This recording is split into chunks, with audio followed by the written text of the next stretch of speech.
O Afeto que Alimenta, de Paulo César Pereira, lido por Paola Poliana. Capítulo 2, parte 2. Ocorreu uma situação no estado do Rio de Janeiro, mais precisamente no município de Nova Iguaçu, na Via Dutra, onde um homem fez sua ex-esposa de refém dentro de um ônibus. Praticamente o Brasil parou diante da televisão para acompanhar esse acontecimento. Tratava-se de um homem desesperado desejando sua mulher de volta. Foram várias horas com o revólver apontado para a ex-companheira. Ele não atirou em ninguém, mas demonstrou o quanto estava sofrendo por não ter mais a sua fonte de afeto principal. Após longas horas, se entregou, foi preso, mas conseguiu a liberdade meses depois. Hoje está de volta com sua esposa, que o perdoou, pelo menos foi esta a última notícia que assisti pela televisão. Ambos demonstraram estar muito bem, parecendo inclusive viver numa lua de mel. Provavelmente ela percebeu o quanto também ele era uma fonte essencial de carícias, sem a qual não desejava viver. Pense em todos os crimes passionais. Veja se alguém não está demonstrando o seu desespero por não ter mais ou não ter apenas para si o objeto do amor desejado. Um jornalista famoso no Brasil, pelo trabalho que desenvolveu durante anos em um grande jornal, foi condenado por matar pelas costas a namorada, bem mais jovem do que ele, por ter terminado o relacionamento. Tudo indica que ele não conseguiu encarar a vida sem a sua fonte de afeto.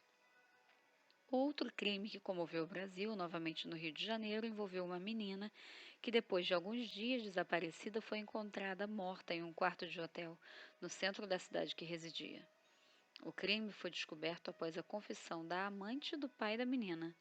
A mesma afirmava não ser a amante, mas a verdadeira namorada.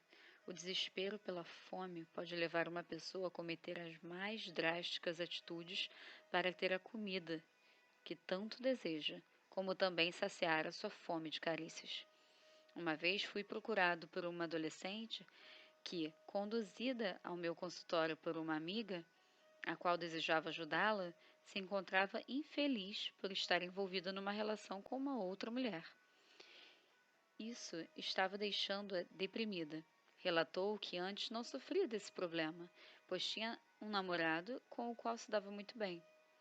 Era uma jovem bonita e parecia estar se consumindo com aquele dilema. Tudo indicava que estava passando por uma depressão. Ela não desejava continuar com aquele relacionamento homossexual, contudo, estava emocionalmente e sexualmente envolvida e não conseguia sair daquela situação por conta própria. Era uma mistura de sentimentos que deixavam sua mente confusa, já que racionalmente não queria, mas por outro lado as emoções e os desejos a faziam manter tal envolvimento. Depois de ouvi-la, procurei saber como estava sua vida antes daquela situação. Respondeu-me então que estava passando por um momento de turbulência no relacionamento com sua mãe e os tios maternos. Estas eram as pessoas com as quais tinha muita ligação, eram a sua família. Conhecia seu pai, todavia não tinha com ele um relacionamento próximo. Em dado momento, sua mãe decidiu casar-se, sem participar nada ela. O susto foi grande, visto que só moravam as duas juntas e dali para frente sua mãe iria colocar um homem em casa, com o qual não tinha qualquer afinidade. Sua fonte do alimento afetivo, que provinha da mãe principalmente, estava por ser dividida. Perguntei como se sentiu quando ela lhe fez tal revelação. Respondeu que ficou chateada, com raiva mesmo. Ressaltou que sua mãe não poderia ter feito isso sem ao menos falar de seus planos com certa antecedência. Informou que seus tios, a outra sua fonte de afeto, fizeram pouco caso de sua dor, o que também a deixou enfurecida.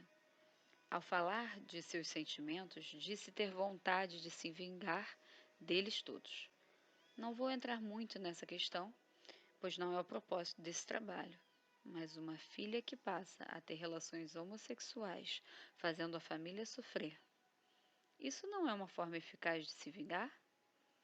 Tenho dito que se você tem mágoa de alguém, dependendo do grau de intensidade, irá se vingar dela mais cedo ou mais tarde.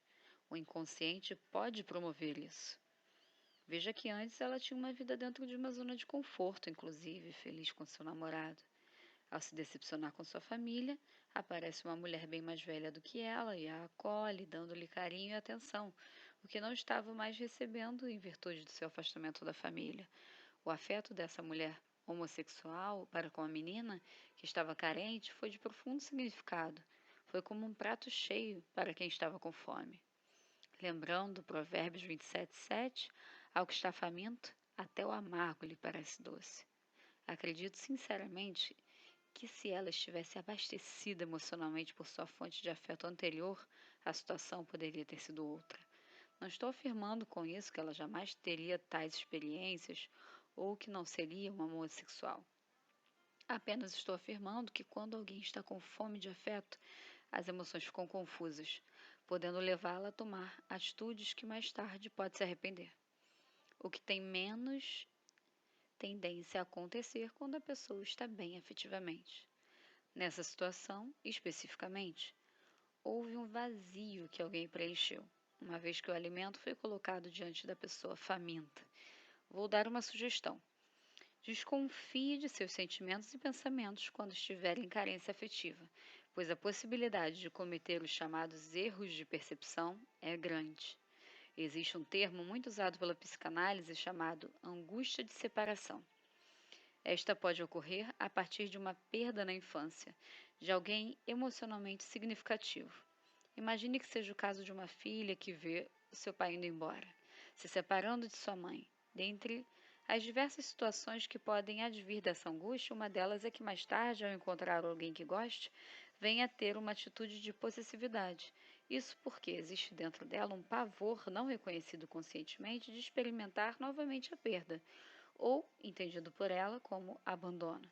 Dessa forma, vê no outro sua única fonte de alimento afetivo e quer saciar-se exclusivamente dela. Ela tende a ser uma pessoa extremamente ciumenta, tendo ciúme até mesmo da família do outro. Não aceita dividi-lo com mais ninguém e, naturalmente, esta é uma das formas mais contundentes de afastar alguém. E com o passar do tempo acaba conseguindo. O rapaz acaba indo embora por se sentir sufocado, depois percebe que nem ao menos tem saudades dela. A mulher, por fim, transforma o relacionamento em algo angustiante e insatisfatório. Posteriormente, pode confirmar uma lembrança, bem que a minha mãe sempre dizia: homem não presta. A partir de então, ela se fecha para não receber mais carícias, sempre desconfiando dos homens.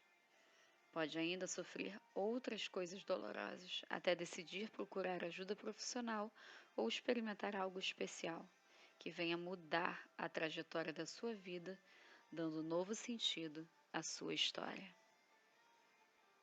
Até a próxima parte do capítulo 2.